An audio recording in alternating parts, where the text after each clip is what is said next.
खुलेगी पुरानी फाइल्स। अनुपमा को धमकाने वाली ये रजनी जाएगी उम्र भर के लिए जेल अपने पति की हत्या के जुल्म में। नमस्कार दोस्तों, स्वागत है आपका आपके अपने चैनल हंग्री स्पिरिट्स में। हंग्री स्पिरिट्स देख रहे सारे दर्शकों का मैं अंजू शर्मा दिल से स्वागत करती हूं। तो अब क्योंकि रजनी की उल्टी गिनती शुरू है, जैसा कि मैंने सुबह के वीडियो में कहा, अब पुरानी फाइल्स भी खुलेंगी।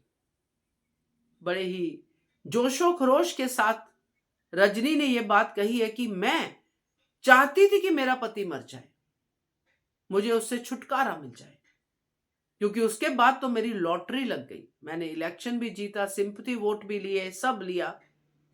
तो भाई ये तो अब कहने की बातें हैं जो रजनी कह रही है, मगर पुरानी फाइल्स भी तो खुलेंगी, क्योंकि रजनी का पत्ता तो साफ करना ही है।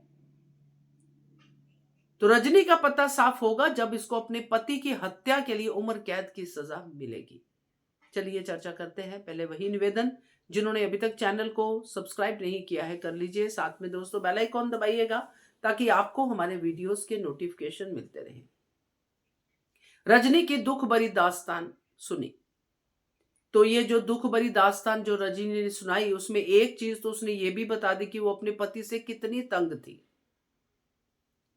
अब अनुपमा देखती रहेगी, सोचती रहेगी कि मैं भी तो ऐसे ही अपने घर पे ट्रीट होती थी। हाँ, मार वार नहीं होती थी, मगर तिरस्कार तो इतना हुआ है कि क्या ही कहना कि 26 साल बाद मैंने तलाक ले लिया।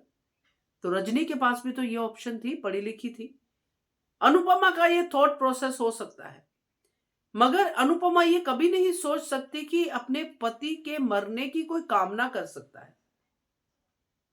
उस समय अनुपमा को और हैरानी होगी जब उसको यह पता चलेगा कि इसने खुद ही अपने पति को मरवाया है। अब रघुवीर जिनका नाम ले रही है वो किस तरह का किरदार था हमें नहीं पता। अब रजनी बता रही है तो उसी हिसाब से हम सोच रहे हैं। और रजनी जिस तरह की औरत है वो आज भी उसका करैक्टर दिखा रहा है। तो अब या तो कोई ऐसा इंसान अनुपमा से टकराएगा, क्योंकि कान्हा जी ने अनुपमा की रूल बुक जो है वो बदली है, जैसा अनुपमा कहती है। तो कान्हा जी अब रास्ते भी दिखाएंगे। पराग कोठारी आ गया है रेस्क्यू के लिए। अब रजनी को भी तो सबक सिखाना है ना। इन काले कारनामों का रजनी को भी तो मिलेगा, पैसा भी जाएगा, शोहरत भी जाएगी और जेल भी जाएगी। जेल जाने के बहुत सारे कारण हो सकते हैं, मगर सबसे बड़ा कारण ये होगा कि अनुपमा के सामने वो सच आ जाएगा।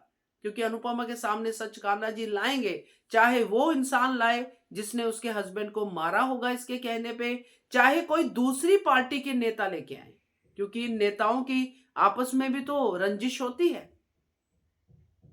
तो ये होने के पूरे चांस है, क्योंकि अब रजनी की एक एक करके सारी फाइलें खुलेंगी, जिसमें से सबसे बड़ी फाइल होगी ये जो अपने पति को मारने वाली। देखते हैं, क्योंकि मुझे ऐसा पूरा अंदाजा लग रहा है कि रजनी ने यह भी कांड किया है। आज तो उसने मुंह से बोल ही दिया कि अपने पति को मरने की मैं कामना करती थी। तो मारा हो तो इसमें कोई बड़ी बात नहीं है, क्योंकि रजनी जितनी तेज दिख रही है आज की डेट में, वो आज ही थोड़ी तेज हुई है। क्योंकि रजनी के पति को मिलने वाले उसके ओपोनेंट्स या उसके साथी जो नेता हैं वो भी तो आते होंगे घर पे। तो रजनी के कांड तो अब धीरे धीरे खुलेंगे और काफी सारे तो प्रेरणा ही खोल देगी, क्योंकि इसने तो एक लाइन में खत्म कर दिया कि मेरी बेटी मेरे से नफरत करती है। कारण क्या है नफरत करने का? ऐसा क्या सिर्फ इस बात से नफरत करती कि तुम अच्छी नेता बन रही हो या तुम बड़ी नेता बन रही हो? नहीं, ये तो नहीं होगा। कारण तो कुछ और है, क्योंकि वो तो कहती है अपनी बेटी को बेच दिया। तो बहुत सारी बातें सामने आएंगी दोस्तों। क्या कहते हो आप? कमेंट कीजिएगा। देखते रहिए channel Hungry Spirits. Thank you so much.